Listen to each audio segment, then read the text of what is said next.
പുലിപ്പാറ. ധാരാളം ഉപാസകന്മാരും സാധകന്മാരും തങ്ങളുടെ ആത്മീയ ഉന്നമനത്തിനായി ഇവിടെ വന്ന് ധ്യാനിക്കുകയും സാധനകൾ അനുഷ്ഠിക്കുകയും ചെയ്തു വരുന്നു. 1263 കേരളത്തിലെ അഗവൂർ മനയിൽ ജനിച്ച് 1986 പത്തനംതിട്ട ജില്ലയിലെ ഓമല്ലൂരിൽ ജീവസമാധിയായ 750 വർഷം ജീവിച്ച ശ്രീ ശിവപ്രഭാകര സിദ്ധയോഗിയുടെ ജീവസമാധി ആശ്രമത്തോട് ചേർന്ന് നിൽക്കുന്ന ഈ പുലിപ്പാറയിൽ അദ്ദേഹം പ്രതിഷ്ഠിച്ച ശിവലിംഗവുമുണ്ട്.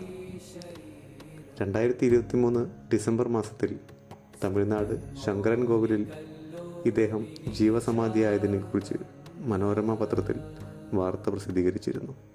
ഇന്നും പലയിടങ്ങളിലും പലരും ഈ സിദ്ധരെ കാണുന്നതിനെ തുടർന്ന് അന്വേഷിച്ച് ആശ്രമത്തിലെത്തുന്നു.